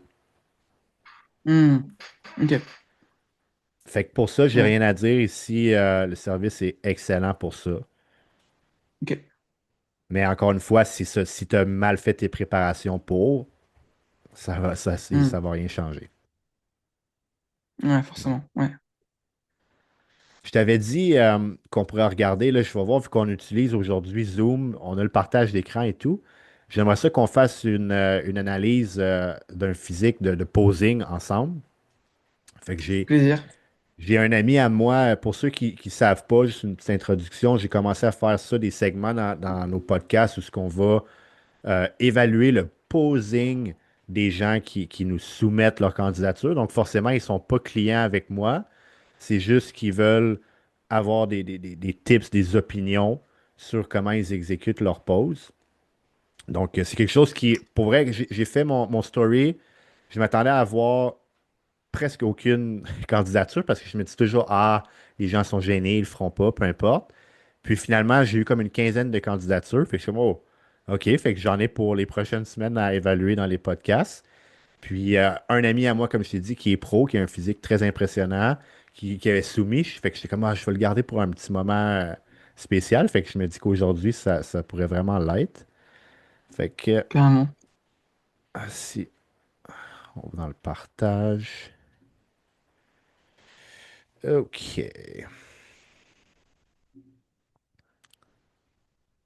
Fait que ça. Tu vois bien quand même? Je vois très bien. Parfait. OK. On va voir ça. Je suis capable d'aller ouvrir. Oui, non, peut-être. Fait que là, ça, c'est comme ma messagerie iPhone, mais sur l'ordi, là. Fait que je sais pas trop ce que ça va dire. Sinon, on a le vidéo. Ok, peut-être mettre en plein écran, en haut. Ouais, je sais pas si. Ah, ouais. Yeah, OK. Là, on a de quoi qu'il y a de l'allure. OK. Yes. OK, on peut y aller avec son. Je vais te laisser y aller parce qu'évidemment, je connais beaucoup son physique. Fait que je veux pas trop y aller en premier. Je pourrais seconder sur ce que tu dis, mais ce que tu vois sur son front relax. Ok, alors, déjà, sur le bas du corps, on peut voir une petite asymétrie au niveau des quads, hein. On voit que son quad gauche est un petit peu moins impressionnant que son quad droit. Mm. Moi, je remettrais son pied gauche un tout petit peu plus en avant, tout simplement. OK. Voilà. Sinon, pour moi, ça me paraît OK. Il a quand même des gros adducteurs. On pourrait peut-être écarter un tout petit peu plus les pieds, ça pourrait être intéressant. Et puis ensuite, ça me paraît bien. Franchement, ça me paraît bien. Checker de profil, voir s'il est bien en antéversion. Puis sinon, pour le bas du corps, on est OK. Pour le haut du corps, c'est pas trop mal. Dans les fesses, la ligne d'épaule est bien, bien droite, etc. Ça manque un petit peu de rotation interne des bras. Là, ce que je dis souvent, ça fait un peu motard, tu vois. Donc, il Ouais, faudrait je faire suis un petit d'accord. peu de rotation interne, à voir si, vis-à-vis de son physique, ça n'impacte pas ses dorsaux et ça vient pas rétracter sa cage thoracique avec les épaules qui partent en avant. Mais je pense en Ouais. vrai, il pourrait juste faire un petit peu plus de rotation interne. Euh, ce que je dis souvent, c'est tout simplement voir les triceps du haut et non les triceps du bas. Donc, je veux pas OK. qu'on voit le dessous des bras, quoi, mais plutôt le dessus. OK. Non, c'est un bon point. Ça, c'est tout le temps de voir, hein. Je trouve qu'avec les trucs de rotation, ça dépend des gens, comment ils sont efficaces pour faire le déploiement de leurs lattes. Parce que si tu as une rotation externe de l'épaule, pour certains, ça les aide à amener leurs lattes vers l'avant. Mais je vois le point aussi de donner un petit peu plus de volume potentiellement à ses bras si on ferait une rotation interne. Ça pourrait en donner un petit peu plus à ses pecs aussi, mais ses pecs sont bien, là. Je veux dire, ça manque pas sur cette pose-là, là. Après, attention à ne pas casser son poignet droit. Là, il est très légèrement cassé. Ouais. Peut-être Ah, donner le ouais, bénéfice du doute si. Ah, non, il est vraiment cassé. OK. Des fois, ça aurait pu être la vidéo, mais. ouais. Et ensuite, ouais, à voir, tu vois, on aurait dit qu'il avait un coude un tout petit peu plus. haut, à moins que c'est un petit peu plus de rotation interne, je pense que oui. C'est juste qu'il a le coude gauche qui est un petit peu plus haut que le coude droit. Mais je pense que déjà, en voyant la rotation interne, ça pourra remettre les choses en place. Ouais. Mm. OK. Je pense qu'il enchaîne sur un double bicep d'avant. Ouais. Très gros physique, hein. Ouais. Donc, OK. classique physique, il est? Ouais. Yes. Fait qu'il a gagné sa carte pro récemment en juillet, là. Ça, il est très bien. Ok. Alors, sur le bas du corps, moi, je le verrais bien en 212, tu vois, avec plus de Ah ouais, masse. hein? Ouais. Je pense qu'il a une belle ligne. Ouais, non, une très belle ligne. Sur le bas du corps, en fait, c'est à la fois bien, mais ça me dérange un peu. On Ouais. dirait qu'il a une jambe gauche qui est toute fine, tu vois, une jambe droite qui est grosse. Moi, je trouvais qu'il était mieux en ayant les pieds sur la même ligne. Ou du moins, il pourrait écarter plus les pieds, libérer un petit peu plus les adducteurs et essayer de donner un petit peu moins de flexion au niveau du genou droit. C'est mon point de vue après à tester, mais je trouve que là, tu vois, ça fait un petit peu asymétrique. C'est ça. Tu sais, Je sais pas ce je que t'en crois penses. pour le connaître, comme tu as mentionné, il y a une différence entre ses deux cuisses. Fait que je crois que sa stratégie ici, puis je suis du même avis que toi là, en passant, là, mais je crois que sa stratégie ici, c'est vraiment de mettre la cuisse droite de l'avant, fait que d'attirer toute l'attention sur ça, puis en ayant moins d'attention sur la jambe gauche qui est un petit peu plus petite, right? Puis le fait de lever autant, c'est sûr que ça l'amène à un niveau de séparation qui, dans le haut de la cuisse, qui est très intéressant. Hmm. Mais je serais du même avis que potentiellement juste d'amener son pied droit un petit peu plus à l'extérieur. Il conserverait ce niveau de séparation-là, puis on viendrait juste, moi j'appelle ça meubler, là, fait que juste meubler un petit peu plus le bas pour aller accentuer le X-frame, là. Ouais, clairement, il pourrait avoir plus de symétrie. Et comme on l'a vu tout à l'heure, je trouvais qu'il rendait bien mieux en ayant les pieds sur la même ligne. Donc là, il faut qu'il écarte les pieds, qu'il mette peut-être son pied avant un petit peu moins sur la pointe. Après, à tester, c'est vrai que c'est compliqué de dire comme ça, vu que je l'ai jamais eu en visio, mais Ouais, à tester. Déjà, je pense que s'il écarte plus, ça serait bien. ouais, je suis d'accord. Le reste, le haut, honnêtement, il n'y a pas grand-chose à dire. Un beau vacuum, la belle ligne des bras, le taper, Attention ouais, à la flexion des coudes. Moi, je lui ferais peut-être fléchir un petit peu moins son coude de gauche et je lui ferais faire plus de rotation externe au niveau des bras. Ça va aider à sortir les dorsaux. ouais. Ouais, Voilà. des fois, je pense qu'à un certain développement, je ne parlerai pas trop vite pour lui, mais ça devient une problématique d'aller chercher cette rotation externe-là aussi. Fait que je sais Je pas trouve, tu pour vois, lui, mais qu'il manque de dorsaux ici. Donc, ouais, je lui ferais plus de rotation externe. Ça va lui aider à sortir ses dorsaux, je pense. ouais. OK. Ah, il nous fait une autre version. Cool, on peut comparer, là. OK. Mitigé. Ouais, Je suis pas un grand fan. Je le trouvais mieux quand même tout à l'heure. Fallait juste que tout à l'heure, il écarte plus les pieds. c'est ça. Parce que là, ça l'expose un petit peu plus le développement de sa cuisse, hein, qui est comme une certaine asymétrie, mais Et là, tu vois, on peut voir. Déjà, je trouve qu'il a les coudes un petit peu trop en avant. Il manque de rotation externe au niveau des bras. ouais, Et il fléchit trop son coude gauche comparé au coude droit. c'est vrai.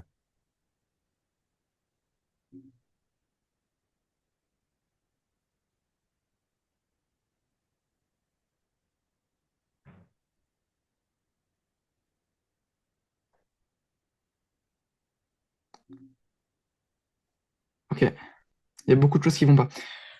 Ouais, Euh, déjà, sur le bas du corps, là, on peut voir qu'il a les pieds orientés vers le fond de la scène. ouais, On voit même un petit peu son fessier côté fond de scène, là. Moi, je ouais, remettrais bien les pieds de profil. On voit que niveau pivot, c'est quand même un gros gabarit. Donc, niveau pivot, il va coincer un petit peu. Donc, moi, je lui remettrai bien les pieds de profil. Ça va lui permettre d'avoir un bon profil de jambe. Et puis, ça va justement lui faciliter son pivot. c'est Ok. ça. Ensuite, bien venir envelopper avec le creux du genou droit la boule du genou gauche. Et puis, on serait pas mal, déjà. Ok. Ouais, Alors, j'avais une question à te poser, Pascal. ouais, vas-y. Je me demandais, J'ai déjà eu deux clients qui étaient du Canada ou Québec, je sais plus. Ouais. Et il m'avait dit justement, Pierre, Pierre Olivier. Oui, lui qui a gagné le prix. Ouais. Yes. Et puis il me disait justement que il préférait avoir un crunch, que les juges préféraient avoir un crunch sur le side chest. Non. En classique, non. Moi, je suis pas Ouais, d'accord. ouais, voilà, non plus. Puis, si je peux développer rapidement là-dessus, c'est que si on se dit classique physique, on parle de silhouette exagérée, des contrastes là, entre la taille, la clavicule, les cuisses, c'est vraiment prononcé. Donc, le fait de faire un side chest que moi je vais appeler inspiré, donc on pense à Arnold, on pense à Sibum, va être vraiment plus apprécié en classique parce que justement, ça va aider à te démarquer au niveau de ta silhouette. Par contre, on sait que c'est pas nécessairement tous les morphologies qui arrivent à bien le faire.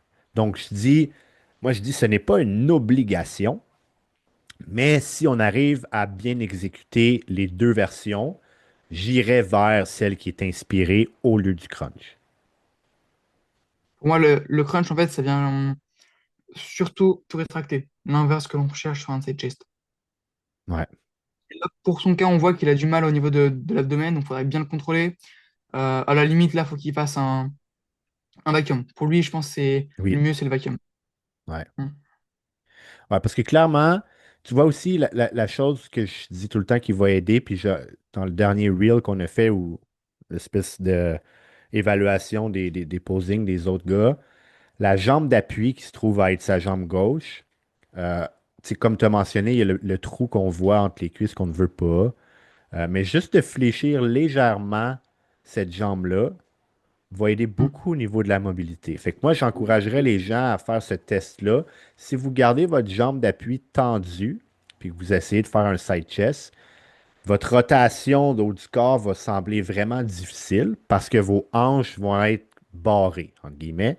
Aussitôt qu'on va fléchir un petit peu, fait on n'exagère pas la flexion clairement, le but c'est pas de squatter vers le bas, mais une légère flexion du genou va tout de suite venir relâcher tes hanches, puis faire en sorte que tu es beaucoup plus efficace pour faire la rotation de ta clavicule, puis qu'on veut créer de la largeur au niveau du side chest. Fait que je le vois ici que sa jambe n'est pas suffisamment fléchie. Puis comme tu l'as mentionné, ses pieds sont vraiment trop orientés vers le mur derrière lui. Fait que si on fixe ces affaires-là, puis qu'en plus il inspire, il va gagner en mobilité énormément, c'est sûr. Ouais, je pense. Après, là, ce trou est aussi dû au fait qu'il a ses pieds un petit peu vers le fond de la scène, quoi. Oui, C'est plus aussi. visuel. Visuellement, c'est juste une question, je pense, bah, de visuel, quoi, d'angle. Ouais. Il cherche un petit peu de fessier. Hop, il nous en donne un peu. Tu le reprendre. Voilà, un petit peu plus de pivot, ça serait bien. Ouais. Et puis, ouais, du coup, faire son vacuum. Ouais, parce que c'est ça, hein, quand on parlait tantôt, des fois qu'on va être très sélectif nous-mêmes. Fait que, tu sais, Nicolas, son nom, fait que Nick a vraiment des obliques, tout ce qui est le corps il est très détaillé. Fait qu'il veut mettre ça en valeur, mais comme on dit dans le contexte de classique, c'est peut-être pas le meilleur choix. Après, je voudrais dire qu'il a d'autres poses pour montrer ses obliques, tu vois. Exactement, oui. Mm. Tiens, ça va être intéressant aussi. Yes.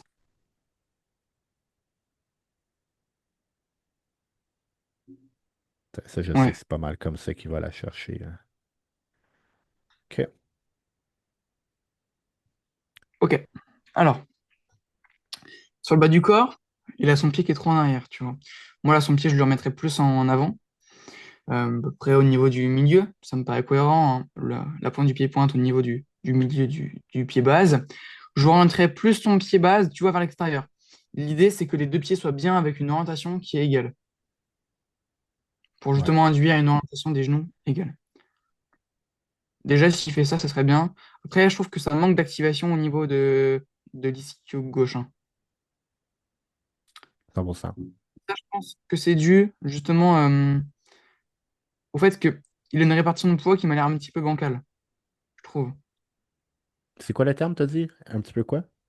Bancale. Genre, je trouve qu'en gros, il a plus de poids sur sa jambe Ok, oui. gauche que sur sa jambe droite. J'ai Ouais, l'impression, alors, il faudrait voir en le replaçant. Je pense qu'en fait, en remettant bien du coup la pointe de son pied pointe au bon endroit, donc un petit peu plus en avant, ça va naturellement remettre sa répartition de poids 50-50 au niveau des deux jambes. ouais. Moi, c'est le haut où ce que je trouve qu'il y a le plus de travail à faire. Je sais pas ce que tu vois là. Pour moi, il est trop penché en arrière. Mhm. En fait, le problème de trop se pencher en arrière sur votre back de ball biceps ou même vos poses de dos, c'est que ça va mettre vos épaules et vos bras en premier plan comparé à vos dorsaux. Et donc, vous Ouais, allez avoir vos dorsaux en second plan. Et ça, c'est moyen parce que on cherche à justement mettre en avant vos dorsaux. Donc, c'est un petit peu contre-intuitif. Euh, ouais. ah, je me perds. Et donc, voilà, c'est pour ça, ne vous penchez pas trop. Ça n'a pas d'intérêt. Ça sera même pire que mieux. Ayez une inclinaison légère, une légère cambrure. Je dis bien légère. Allez-y encore une fois dans une certaine mesure, quoi. Et beaucoup sont trop dans les extrêmes. 100%. Et Ouais, donc oui, il parce faudrait que qu'ils montent plus. ouais, qu'il se redresse un petit peu. Euh, Tu vois, mais encore une fois, puis là, j'essaie tout le temps de jouer l'avocat par rapport à, vu que je le connais, il a été longtemps à avoir des bras qui sont à l'arrière en termes de développement par rapport à son torse. Il a vraiment fini par rattraper ce retard-là. Fait que je suis pas mal sûr que lui, lorsqu'il regarde la pose, va être content que ses bras et épaules aient l'air d'avoir autant de volume. Puis c'est là où ce que mon point qu'on a parlé tantôt est super important d'avoir un œil second parce que on va toujours vouloir mettre ce qu'on on qualifie de nos weak points, les mettre au meilleur, des fois au détriment du reste. Fait comme tu dis, là, sur cette pose-là, c'est vraiment ses bras et ses épaules qu'on remarque en premier et moins son dos, ce qui n'est pas la chose qu'on veut. Et en plus, il me semble, parce que je le connais de loin, qu'il a un point faible dos. Ouais, ben, moi, je trouve juste qu'il est rendu avec tellement d'épaules et de bras que son dos, en termes de développement, n'est pas nécessairement mauvais. Tu sais, il pourrait être mieux posé, ça c'est clair, parce qu'il n'y a aucun déploiement. Tu sais, il est pratiquement rétracté dedans, tant qu'à moi, là. Euh, mais tu sais, c'est ça. Le développement est là, mais c'est mal exploité, là. Hum.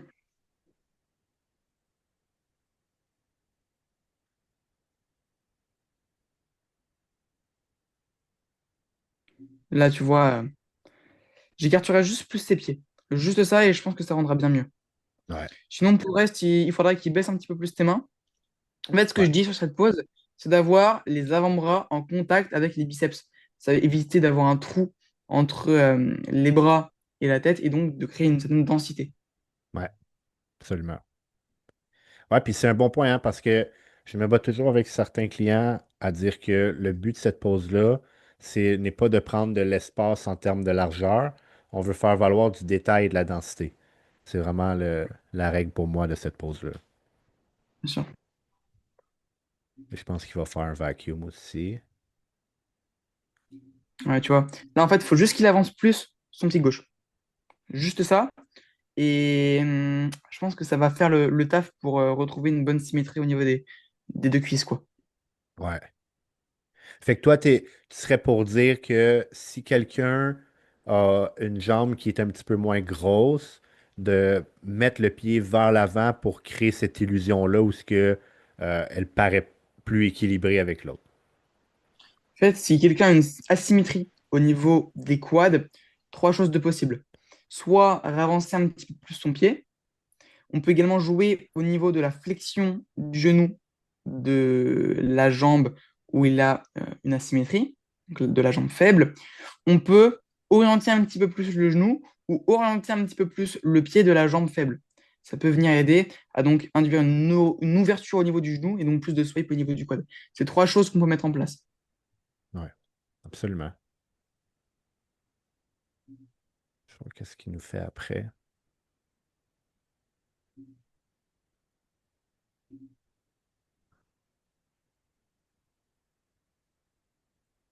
Ouais. Là, tu vois, il y a sur le bas du corps, je trouve ça un petit peu plus cohérent. Encore une fois, j'écarterai un tout petit peu plus les pieds. Et ça serait Ouais, bien s'il pousse son bassin vers la gauche. Et ça va naturellement un petit peu plus pencher sa ligne d'épaule vers la droite. Ce serait assez sympa. Au niveau du dorsal droit, pour moi, il a un manque de visibilité dessus. ouais, Peut-être le coude qui est un petit peu trop en avant, tu vois. Je remettrais peut-être le coude un petit peu plus en arrière à tester. Et ensuite, avoir le positionnement de la main. Après, la main m'a l'air quand même bien placée, donc peut-être la mettre un petit peu plus haute. Après, on va arriver au niveau de la première côte flottante. Donc, je pense pas ouais. que ça serait bien. Donc, peut-être mettre la main un petit peu plus sur le côté encore et remettre le coude un petit peu plus en arrière.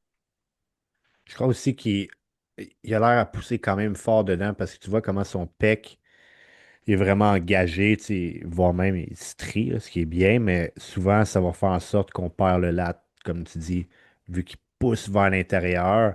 Tu sais, ça s'affaisse un petit peu, mais tu sais, c'est rendu là, je crois que c'est une question de préférence. Fait que tu sais, si on l'ouvre un petit peu plus, le lat apparaît mieux. Est-ce que le pec, par contre, devient plus soft, plus mou potentiellement? Fait que c'est des petites choses, mais je pense que le plus gros dans ses poses de face, c'est le positionnement de ses pieds qui Ouais, bien sûr. changerait vraiment pour le mieux, hein. Je Ouais. descendrais Après, je son pense, coude aussi un petit peu, son coude gauche, là. ouais, pour moi, la hauteur est bien, juste peut-être fléchir un tout petit peu moins le coude, hein. Ouais, Ouais. En vrai, dans les faits, elle est bien. Ce serait juste que en poussant le bassin vers la gauche, donc en le cassant, en venant le coulisser, ça va naturellement pencher sa ligne d'épaule. Je pense que ça va même pouvoir ramener plus de visibilité sur le dorsal. Mais ensuite, comme on a dit, on voit le positionnement de la main, peut-être un petit peu plus sur le côté, à voir, pousser un petit peu moins à l'intérieur, et puis le coude un petit peu moins en avant, quoi. ouais. Je sais Et pas si la place globalement, elle reste quand après. même bien. Là, on est quand même dans des micro-détails. Ouais. Après, ce que je dis souvent, c'est Oups. que quand tu as des mecs qui font des compétitions, qui ont un niveau de débutant et qui font des compétitions amateurs, on va pas aller chercher ce niveau de détail, quoi. Ouais, Là, on est sur un mec professionnel qui a une pro card, il va faire j'imagine qu'il va essayer de se qualifier à Olympia. ouais, Donc, on rentre dans un certain niveau de détail qu'on n'aurait pas avec des débutants. absolument. Absolument. Ça, là, c'est intéressant parce que je trouve il y a beaucoup de choses mal exploitées dans celle-là, là. Je sais pas qu'est-ce que toi tu vois, là. Alors, déjà, je lui ferais faire plus de flexion de genoux. Ouais, Je, je lui remettrais bien son bassin de profil. Là, son bassin, il a un tout petit peu trop de dos, je trouve. ouais, ouais, Ensuite, un peu plus de rotation externe au niveau du bras droit. Et puis, je remettrai la tête un petit peu plus en arrière. Ou non, même pas, juste peut-être lever le menton. Et je ouais. vais remontrer un tout petit peu plus le coude droit. Mais globalement, elle est pas trop mal, hein. Juste ça. Non, c'est ça. C'est juste un petit peu plus, comme tu dis, flexion au niveau des genoux, parce que je crois que en étant, disons, haut comme ça, il doit se sentir un petit peu tight, il doit manquer un petit peu de mobilité aux hanches. Puis, pour moi, il manque d'ouverture dans tout ce qui est le côté droit. Fait que, mettons, le côté gauche, rien à dire, j'adore tout ce que je vois. Fait que la ligne de son bras est belle. On voit bien le trapèze qui est contracté, les érecteurs, tu sais, qui pop. C'est juste que le côté droit, il n'est pas déployé. Fait que moi, je suis tout le temps Bien dans sûr. une pose de la twisted back. Tu as un côté qui est contracté, fait que pour lui, c'est son côté gauche. L'autre est déployé. Fait que c'est ça qui nous crée l'effet de V euh, avec du détail. Parce que là, on le voit, il reste pogné un peu dans son côté droit, là. Ouais, c'est ça. Après, pour ça, justement, la rotation externe du bras droit va pouvoir jouer. Et s'il a Ouais, du mal, on lui fait pousser le coude vers le sol. Comme je l'ai dit tout à l'heure pour la back double biceps, pour la protection des omoplates, ça va permettre de venir dissocier l'omoplate, éloigner l'omoplate de la colonne vertébrale et donc de sortir le dorsal, quoi. ouais, absolument. Non, ça, Après, il c'est faut faire bon. attention. En mode, peut-être il a le coude qui est un petit peu trop vers l'avant, en mode vers le fond de la scène. Et donc, il perd un petit peu en arrière d'épaule. Tandis que si tu regardes sur son bras gauche, il a le coude qui part un petit peu plus vers les juges, et donc ça vient Ouais. directement contracter l'arrière d'épaule. Ouais. Ouais, tu vois que son épaule est comme, vu qu'il n'y a aucune rotation dedans externe, elle est vraiment pas contractée. Moi, je trouve que justement, là, son épaule est étirée, et Ouais, donc il faudrait amener le coude un petit peu plus vers les juges pour la contracter. ouais, absolument. Mm. Il irait chercher plus de lats. Après, peut-être juste en montant le coude droit, en faisant la rotation externe, ça peut être suffisant. Ouais, Parce qu'en fait, moi, je prends souvent un exemple comme à la salle, tu vois, sur un tirage diagonal avec une poulie unie, on ouais, va venir avoir le coude qui se rapproche de la hanche. Et donc, ouais, quand on vient rapprocher le coude de la hanche, on vient rétracter l'omoplate pour contracter le dorsal. Bah là, ça va être la même chose, tu vois. Si on a le coude qui se rapproche de la hanche, ça va naturellement venir rétracter l'omoplate pour contracter le dorsal. C'est pour ça que avoir un coude plus haut, ça va permettre de venir étirer le muscle et sortir le dorsal, quoi. ouais, pour le déployer, absolument. C'est ça.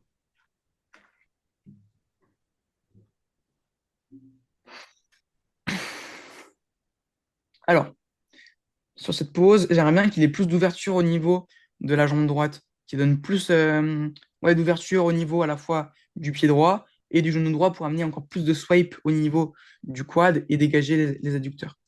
Ouais, Ensuite, au niveau du bras droit, j'aimerais bien qu'il monte un petit peu plus ses mains pour donner un certain angle au niveau du coude droit et donc donner ensuite plus de galbe au niveau du triceps. C'est quelque chose que je dis souvent à mes clients. ouais. Parce qu'il est trop de face en ce Potentiellement, moment. et effectivement, je pense qu'il pourrait mettre ses épaules un tout petit peu plus de profil. Ouais. Ouais, tu vois, moi, j'irais même à dire, pour lui, je trouve pas que c'est une bonne pause, disons. Si on se fie, on compare, mettons, à la teacup pose qu'il fait, puis qui enchaînerait, mettons, avec la twisted back dans un cadre de faire une pose classique en compétition.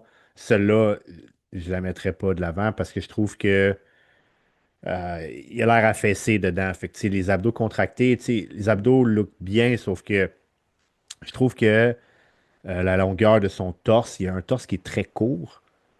Il y a des grosses épaules, mais le bras, un petit peu moins de détails. Fait que je trouve pas que le rendu, ça ne donne pas une belle ligne, un beau flow nécessairement à son physique à lui, cette pose-là. Mm. Ouais, je pense, tu vois, en ayant les épaules plus de profil, un bassin qui twiste aussi un petit peu plus d'ouverture au niveau de la jambe droite et en donnant un angle au niveau du bras droit, ça pourrait tout de suite bien en aller. Et comme on l'a dit tout à l'heure, ça va venir mettre en avant pour le coup ici ses obliques. Donc pourquoi Ouais, pas? ouais. Mais il faudrait qu'il maîtrise, exemple, la contraction de ses abdos en étant plus haut. Fait que, tu sais, on le voit Mm. souvent, les gars qui, pour contracter leurs abdos, vont réellement se raccourcir et s'affaisser, donc perdre Ouais. énormément de volume, de silhouette. Je crois que c'est un petit peu son cas quand il le fait ici, mais je suis d'accord Mm. avec un profil un petit peu tourné, de mettre l'emphase sur les obliques, ça rendrait mieux, là. Ouais, carrément. Je dis souvent qu'il y a deux types de crunch en fait. Il y a le crunch, on vient un petit peu arrondir la colonne vertébrale, comme sur un abs ties. C'est bien, mais ça vient rétracter la cage thoracique. Donc attention à ça, à ne pas venir trop arrondir la colonne. Et Ouais, le deuxième crunch, c'est tout simplement le fait de venir faire un léger crunch, expirer l'air et s'affaisser. Comme si on venait appuyer sur les épaules, quoi. Et donc, ouais, ça va permettre de quand même garder une certaine ouverture au niveau de la cage thoracique. Et c'est souvent ce que je recommande. ouais, je suis d'accord. Puis ça, c'est quelque chose que les gens ne pratiquent pas assez, honnêtement, d'avoir un bon contrôle abdominal et arriver à distinguer les différentes façons. C'est pas assez fait, là.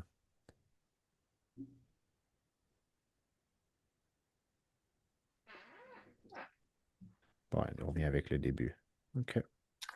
Yes, très bien. OK. Je sais pas si je vais être capable maintenant de regarder les photos.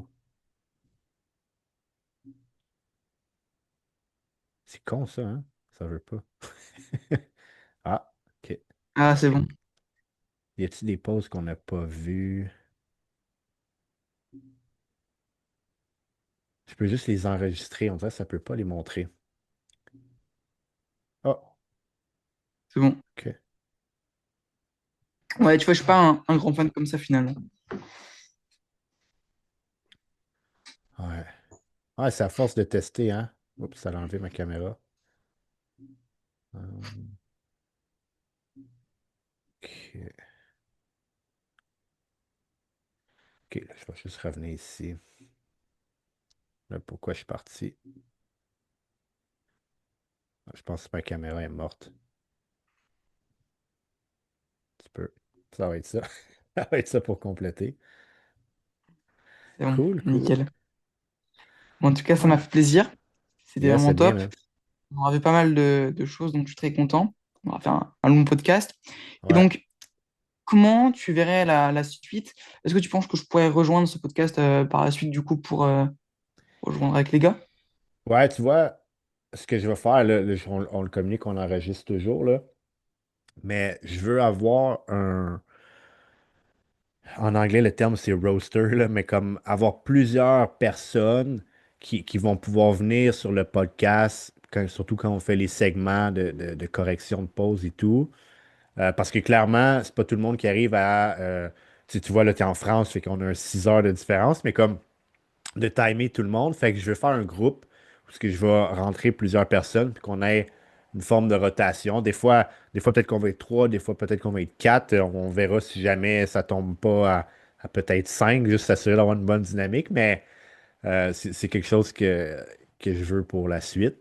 Puis c'est ça, je voulais réellement qu'on ait l'opportunité d'avoir cet échange-là ensemble avant de te présenter, faire valoir un petit peu tes connaissances puis tout. Parce que clairement, pour l'audience du Québec, tu sais, c'est plus restreint pour toi. Puis si en plus on arrive à aller toucher du monde en France avec ça, ben moi je suis bien content. Fait que à suivre, Carrément. qu'est-ce que ça nous réserve. C'est l'idée, c'est l'idée. Donc, à quel rythme t'aimerais bien qu'on fasse un podcast? Est-ce que tu voudrais que je sois là toutes les semaines ou toutes les 2 semaines? Comment tu vois les choses? Moi, je te dis, tu viens quand tu veux en termes où ce que l'invitation. Nous, on fait un podcast de façon hebdomadaire. Fait que je dis nous, j'ai un ami et moi. Um, Maintenant, comme je te dis, si quelqu'un peut, exemple, on dit la semaine prochaine, c'est telle journée, telle heure, si quelqu'un peut joindre, hey, je veux joindre, viens. Si on a un de plus, tant mieux. Puis de Mm. cette façon-là, on a du fun, puis ça crée une espèce de dynamique. Des fois, c'est un individu, des fois, c'est l'autre. Comme tu vois, dernièrement, on a eu Sam Paquin qui a fait les Pro Shows aux États-Unis, qui est un IFBB Pro classique. Fait que clairement, on a parlé de ses compétitions à lui, mais on a amené aussi son opinion sur les posings des gars. Fait que ça crée une dynamique super intéressante. Je crois que ça va devenir cool pour le futur. Carrément, carrément. Même moi, je pourrais ramener du monde. Après, personnellement, moi, Ouais, que je sois là d'une façon hebdomadaire, ça me convient très clairement, hein. cool. C'est parfait ça. Donc après, si toi, ça te va, avec grand plaisir. Yeah. Ouais, en autant qu'on tombe sur les bonnes heures, tout le monde, moi, je suis partant, là. Hein. Et du coup, t'aimerais bien qu'on s'organise avec un groupe WhatsApp, Sûrement, je vais le faire sur Instagram, le un groupe groupe. Insta? Ouais, Ok, ouais, ça marche. peut-être un peu plus simple. Ok, carrément. Très bien, Yeah. bon, bah, on fait comme ça, nickel. Est-ce que Fait que, tu penses que tu feras... Ouais, dis-moi. ben, j'allais juste dire, à moins que c'est pertinent, je vais probablement arrêter l'enregistrement. On pourra se parler d'autres choses après. Ouais, Euh, Fait que, disons, faisons ça. Fait que pour tout le monde qui a écouté, premièrement, merci. J'espère que ça vous a plu. Vous avez appris. C'est ça le but du podcast premier. C'est d'éduquer. Clairement, on veut être un petit peu divertissant aussi quand même.